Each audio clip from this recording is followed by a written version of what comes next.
దేవాలయం దాదాపుగా 11వ శతాబ్దంలో నిర్మించబడిందని నమ్ముతారు. 14వ శతాబ్దంలో రాతి దేవాలయంగా అభివృద్ధి చెందింది. బౌద్ధ సన్యాసులు 11వ శతాబ్దంలో కద్రిని కదరికా విహారం అని పిలిచేవారని చారిత్రక ఆధారాలు ఉన్నాయి. స్థానిక భూస్వాములు పాలకుల సహాయంతో ఈ ఆలయం నిర్మించబడిందని చెబుతారు. 1968 1068 నాటి శాసనం ప్రకారం అలుప రాజవంశానికి చెందిన రాజు కుందవర్మ ఇక్కడ మంజునాథ స్వామి కాంస్య విగ్రహాన్ని ప్రతిష్ఠించాడు. ఇది దక్షిణ భారత దేవాలయాల్లో పురాతనమైందిగా చెబుతారు. ఈ కాలంలో ఆలయ నిర్మాణం కూడా రాతితో పునర్నిర్మించబడింది. ఇది విజయనగర నిర్మాణ శైలిని ప్రతిబింబిస్తుంది. పరశురాముని ప్రార్థనకు పరమశివుడు పార్వతీదేవితో మంజునాథ లింగ రూపంలో అతనికి దర్శనమిచ్చి లోక కళ్యాణం కోసం మంగళూరులోని కద్రిగిరిపై వెలిశాడు. పురాణేతిహాసాల ప్రకారం సహ్యాద్రిలో నివసించిన పరశురాముడు క్రూరమైన క్షత్రియులను చంపి భూమిని కశ్యపునికి దానమిచ్చాడు. అతను నివసించడానికి స్థలం కోసం శివుణ్ణి ప్రార్థించాడు. కడలి క్షేత్రంలో తపస్సు చేస్తే లోక కళ్యాణం కోసం మంజునాథునిగా అవతరిస్తానని పరమశివుడు పరశురాముడికి వాగ్దానం చేశాడు. శివుడి ఆజ్ఞ ప్రకారం పరశురాముడు తన గొడ్డలిని సముద్రంలో విసిరి తపస్సు కోసం ఒక స్థలాన్ని సృష్టించాడు. పరశురాముని ప్రార్థనకు స్పందించిన పరమశివుడు పార్వతీదేవితో లింగ రూపంలో అతనికి దర్శనమిచ్చి లోక కళ్యాణం కోసం కద్రిగిరిపై మంజునాథ స్వామిగా వెలిశాడు. అనంతరం కదలివనంలో అంటే ప్రస్తుతమున్న కద్రిగిరిపై ధ్యానం చేయమని పరశురాముడికి సూచించాడు. ये परशुराम सृष्टि से विख्यात है। ये मठ योगेश्वरों ने बनाया है और इसको योगेश्वर मठ से प्रचारित है।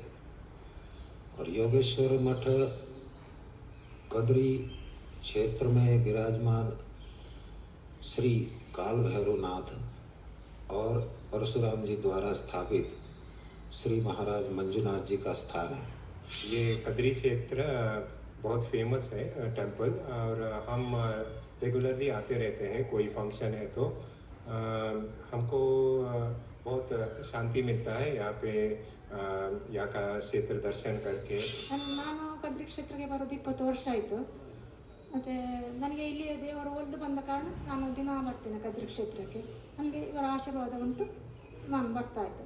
ನಾನು ಅಷ್ಟೇ ಹೇಳಲಿಕ್ಕೆ ಇಷ್ಟಪಡ್ತೇನೆ. ನಾನು ಯಾವ ಒಂದು ಮನೆ ಆಗಲಿ ನನಗೆ ಕಷ್ಟದಲ್ಲಿ ನನಗೆ ಊಟ ಕೊಟ್ಟವರು ಮಂಜುನಾಥ ಸ್ವಾಮಿ. ಹಾಗೆ ಒಳ್ಳೆ ಹೆಸರುವಾಸಿ ದೇವಸ್ಥಾನ ದಕ್ಷಿಣ ಭಾರತದಲ್ಲಿ ಕಾಶಿ ಕ್ಷೇತ್ರದಾಗಿ. Thank you.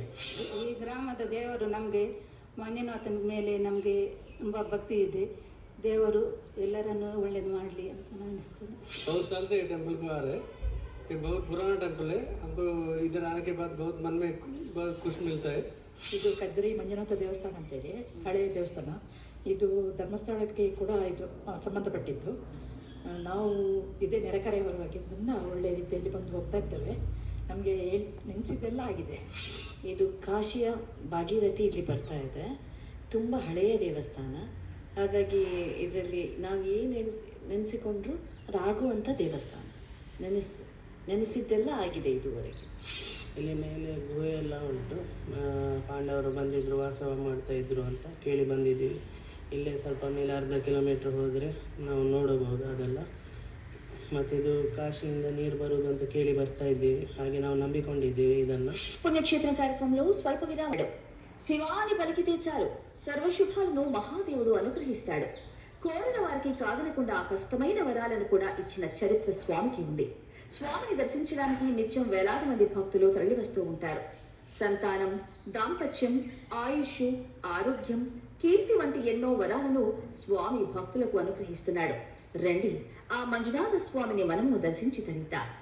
కళాభ్యాం చూడాలంకృత శశికళాభ్యాం నిజతపః ఫలాభ్యాం భక్తేషు ప్రకటిత ఫలాభ్యాం భవతు మే శివాభ్యాం స్తోక త్రిభువన శివాభ్యాం హృది పునర్భవాభ్యాం ఆనంద స్ఫురదనుభవాభ్యాం నతిర్యం. గర్భాలయంలో దీపాల మధ్య నాగేంద్రుడు గంగమ్మ జలధార సహితంగా ప్రశాంత మోముతో పూర్వమీసాలతో దర్శనమిస్తున్నాడు మంజునాథుడు. పులిహోర ప్రసక్తే లేదు, పాయసాన్నాలు చేయించనక్కర్లేదు. 4 చెంబుల నీళ్లు కుమ్మరిస్తే శివుడు వారి వశమైపోతాడు. 4 మారేడు దళాలు తేగలిగితే పట్టలేనంత సంతోషపడిపోతాడు. ఆ మీదట విభూతి తీసుకుని ఆయనకు బొట్టు పెట్టి మన నుదుటన కాసింత పూసుకుంటే ఇకనే మనకు వెన్నుదన్నవుతాడు. ఇక్కడ స్వామివారికిచ్చే హారతి మరింత విశేషం. ఆ హారతి వెలుగులో మంజునాథుడు రజతమూర్తిగా మరింత ప్రకాశవంతంగా వెలుగొందుతున్నాడు. ఆయన సన్నిధి కూడా వెండితో తాపడం చేయడం వల్ల ఆ ప్రదేశమంతా తళతళలు అద్దుకుంటూ చూసేవారిని కనురెప్ప వెయ్యనివ్వదు. ప్రతి సోమవారం మాస శివరాత్రి, మహాశివరాత్రి వంటి పర్వదినాల్లో అశేష భక్తజన కోలాహలం నడుమ విశేషంగా అభిషేకాలు నిర్వహిస్తారు. ఆ అభిషేకాల్ని చూసి తీరాల్సిందే గాని మాటల్లో వర్ణించలేం.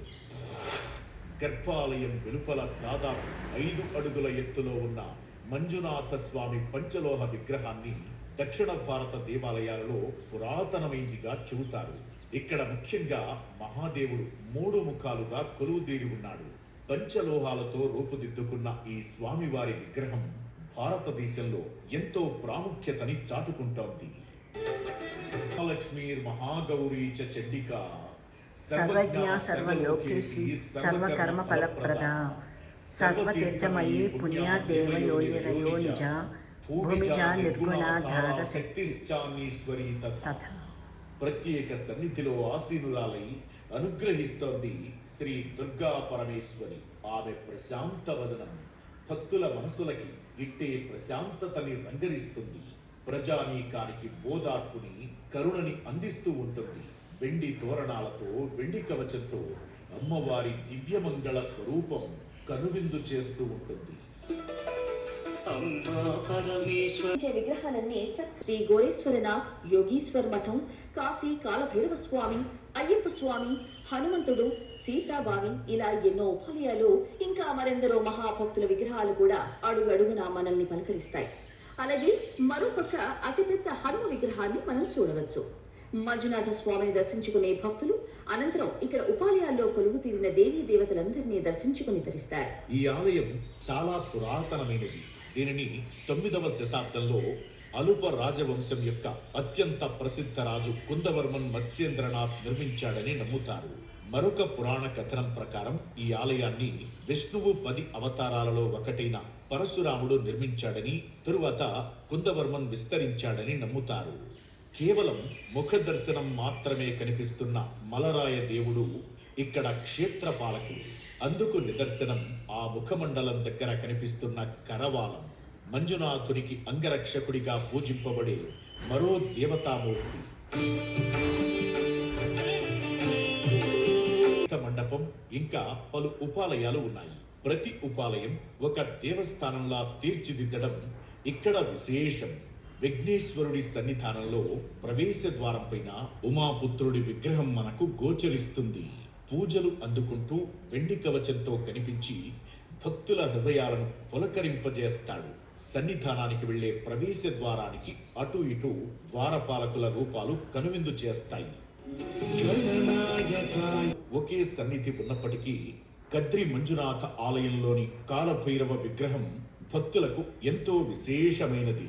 అలాగే మరోపక్క శ్రీ సత్యనారాయణ స్వామి భక్తులను అనుగ్రహిస్తున్నట్లు చిన్న మండపంలో కొలువుదీరి ఉంటాడు. పంచలోహాలతో తయారు చేయబడ్డ సత్యనారాయణ స్వామి వారి విగ్రహం ప్రతి ఒక్కరి కుటుంబంలో ఉన్న కష్టాలను, ఇబ్బందులను దూరం చేస్తానంటూ ఉన్నట్లు మనకు గోచరిస్తుంది. ప్రతి పౌర్ణమికి ఇక్కడ సశాస్త్రంగా సత్యనారాయణ వ్రతం చేస్తూ ఉంటారు.